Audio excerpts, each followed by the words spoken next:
gonna show you how to do an interior detail. And then we're gonna show you all the different options you have to protect all the different surfaces on the interior of your car. Let's do this.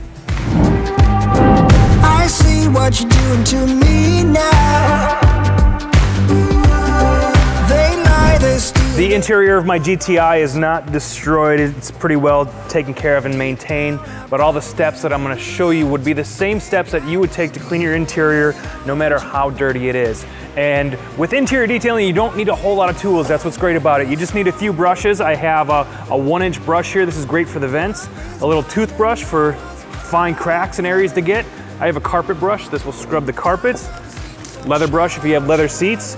And then when it comes to chemicals, there's lots of chemicals out there. There's dedicated leather cleaning chemicals, there's dedicated fabric cleaning chemicals, but you don't need a whole lot. You can get away with using an all-purpose cleaner like this Citrus Power Cleaner Plus, and this will clean the leather seats, the carpet, the dash. You can use this one chemical to clean everything in your car. It's very versatile, and if you have it to the right dilution, it's gonna be safe for any surface. There's lots of other products out there too.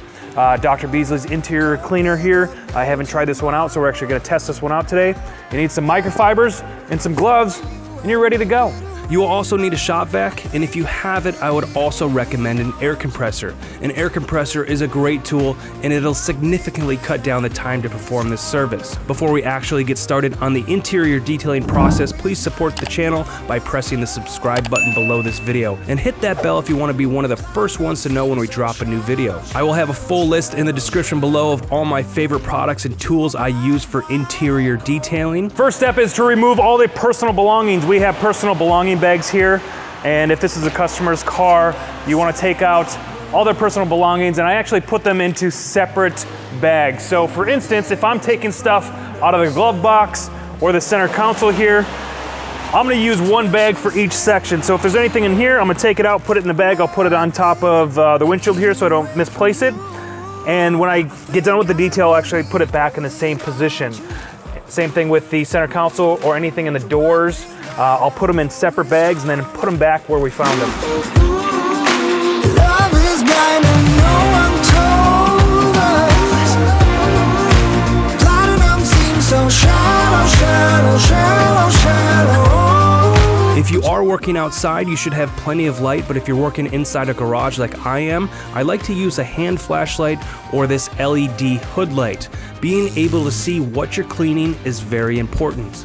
All right, the first step of the cleaning process is what I like to refer to as the blowout process. We're gonna use our air hose here and our vacuum, and we're gonna air hose and we're gonna blow out all the cracks, the crevices in between the seats, any compartments. We're gonna blow that all out and then suck it all up with the vacuum. If you're in the detailing business, you already know that time is money. Having all the tools and products you need for the job with you will keep you efficient. An average interior detailing job should take anywhere from 2 to 4 hours to complete. I like to start in the driver's position with the seat all the way back. I will blow up all the loose dirt, crumbs, and dog hair from in between and under the seats, and then I'll vacuum everything up.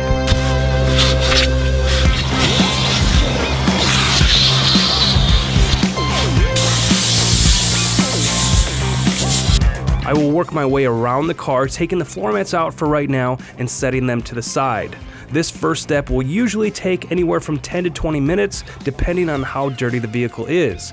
If you have a significant amount of dog hair, you can use a pet hair stone to dislodge the hair from the fibers of the carpet. When you get to the back of the vehicle, make sure that you remove the spare tire and other items that may be in the trunk. I like cleaning the floor mats first so they'll have a chance to dry throughout the detail. If the floor mats are full of dirt and salt, the best way to clean is by spraying your chemical directly on the mat, scrubbing with a stiff bristle carpet brush, and then pressure washing away all the dirtiness. If your floor mats are relatively clean, you can just use a light spray with your chemical and scrub and clean just the top fibers. Just make sure to remove the excess chemical from the fabric. You can do this with a carpet extractor machine or by wiping with a damp towel and water and then using your shop vac. After you're done, put the floor mats outside or use a fan to help them dry. Next step in the process, I'm gonna clean everything I can touch that is leather, rubber, and vinyl. So I usually like to start in the center console area here, and I don't need much here. I'm gonna use my product and my 2 brushes here, and I'm gonna go through and I'm gonna clean all the cracks and crevices along with my microfibers and keep everything dry. One tool that's very helpful when cleaning the interior is this air gun here, because this will kind of blow everything out. It'll dry everything for you. You do want to be careful. There is some sensitive areas, electronics. You don't want to oversaturate anything. So let's get started. I'll show you how it's done. I start this process by spraying my chemical into the cup holders. I use my 1-inch round brush and my detailer's toothbrush to clean all the cracks, vents, buttons, and again, being sensitive with the electronics. Also be careful to keep any chemicals away from the navigation screens. I'll then take my microfiber towel and wipe up the center console area. Also notice how I dry the area first, and then I use my air gun to blow everything out. It is possible to blow liquid into some of these areas that you don't want liquid in. If there are any inserts like the one here in the cup holder, I like to take it out, clean it, and put it right back in. I don't like taking these out of the car because if you take them out, there's a chance that they're not going to make it back in. I work my way over to the dash, the steering wheel, and the instrument cluster. I look up and I clean the visors and any plastic on the ceiling. I will gently clean the roof liner if it needs it, and then I continue by cleaning all the inside door trim and onto the actual door plastic until I get to the leather seat. When cleaning leather seats, which by the way, most leather seats nowadays are imitation leather or vinyl coated leather, I will always start with the least aggressive option possible. If the seats are well maintained, most of the time all you're gonna need is your cleaner and a microfiber towel. I also really like this yellow leather cleaning brush. It works great for any leather with some texture to it. I will use my detailer's toothbrush to gently pull the seat sections apart and clean the stitching. You can also use a steam cleaner if you want to clean the interior. I've used steam in the past and it does have a place, especially if you run into melted crayon, gum, or hard candy. But for general all-purpose cleaning, I don't like the steam machine. It takes a while to heat up, and once the steam is actually going, I find it hard to see what I'm doing. The brushes and microfiber towel work just fine on my leather seats here. If you have seats that need some extra love, you can use a magic eraser. But keep this as a last resort because using this too aggressively can remove the top layer of the seat if you're not careful. When I'm done in the driver's side area, I will put the seat all the way back up and I will continue to work my way around the car until every leather, vinyl, and rubber surface is clean.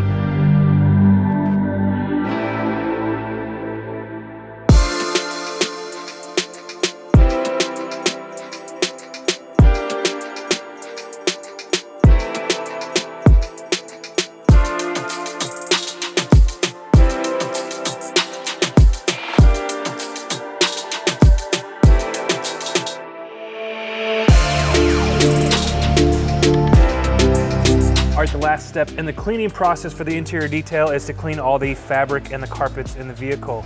Obviously we have leather seats in here. If we had fabric seats, I would hold off to the end and clean them now. I see a lot of detailers make the mistake of getting carpets and fabric seats too wet. If you use too much water or too much chemical when you're cleaning the fabrics, it can soak through the carpet into the foam. And once that foam backing gets wet, it's really hard to get dry. And if it doesn't fully dry out before you close up the car, you will now have a mold issue. So when cleaning the carpets and fabrics, you just want to try to clean those top fibers. The first thing that you want to do is pre-treat any stains. Stains can be tricky because if you use the wrong chemical to clean the wrong stain, you could end up setting the stain permanently.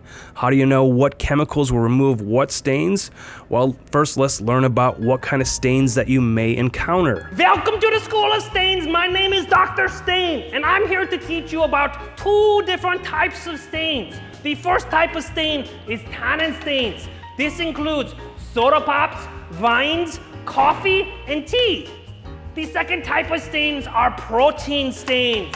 This includes milk for the babies, food, vomit, blood, and poop. Poop! Now, does anybody know out there what you call a 1,000-year-old motor oil stain? Anybody? Ancient Greece? Thank you, Dr. Stain. When it comes to stains, Meguiar's has you covered with 2 different stain fighting products. The first is a tannin stain remover. Use D106 fiber rinse to gently blot up any stains from coffee, tea, wine, or sodas. The second is a protein stain remover. This will lift up any protein-based stains like food, milk, or bodily fluids. If you are unsure what the stain is, use D106 fiber rinse first, followed by D116 protein stain remover.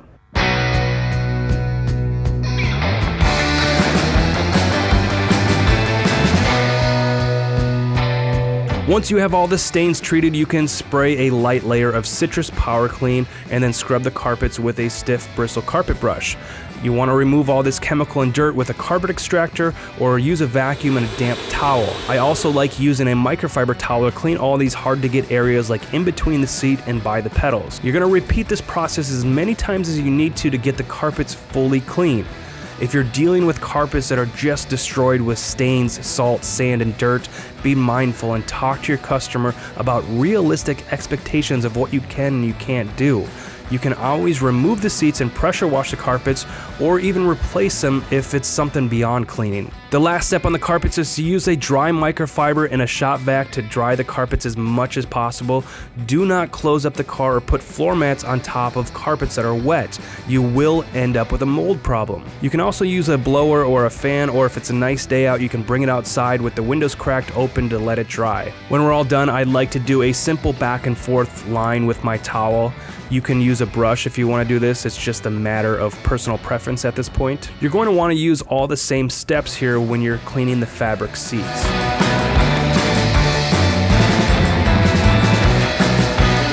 Once the carpets and the fabrics are all done, I do one final walk around the entire vehicle with my flashlight to make sure I didn't miss any spots before applying the protectants and conditioners. When you're applying conditioners, I like a natural look. That's why I like to use the Dr. Beasley's line of leather and plastic conditioners. They smell great and they leave a satin finish. I start by spraying the vents, the buttons, the cup holders, and all the hard to reach areas with an instant gloss spray shine. This is a high gloss spray, but I will be wiping all the excess off in the last step. After the spray, I come back with the plastic conditioner, and just like you're using lotion with your hands, I like to wipe it in the dash, the plastic trim, rubber, and vinyl. The last product to use is the leather cream. I'm using just an all-purpose microfiber towel to wipe in the leather cream. Both the plastic conditioner and the leather cream have UV resistant properties to protect the interior from damage from the sun.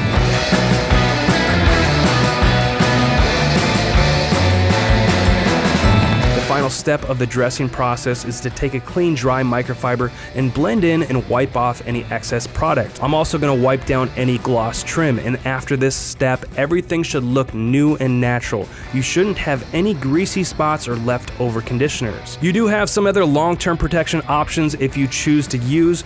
Once the carpets are dry, you can use G-Technics Smart Fabric. It's super easy to use. Just spray it on the fabric and it'll create a protection barrier against spills and stains. It also makes it super easy to clean next time you detail your car. And then you do have some other coating options for the other interior materials. I like using CarPro Deluxe or C6 Matte Dash on the plastic dash or vinyl parts. And for leather seats, if you're looking to add that protection layer, I would recommend Seacort's leather coating. This makes it easy to clean again, and it's going to help with dye transfer from blue jeans. There we go, we have one beautiful, shiny, protected interior. It smells fantastic. So it took us about 3 or 4 hours to complete this whole interior. Again, the interior was not destroyed, it was not that bad, but even if you do have an interior that's destroyed, it's gonna be the same steps, the same processes. Some of the steps you might have to do multiple times if you do have a really dirty interior. But if you guys got any questions, I'd love to hear them. If you got any suggestions, go ahead, leave a comment in the description below. Otherwise, thanks for watching. I hope you subscribe, like the video, and we'll see you next time.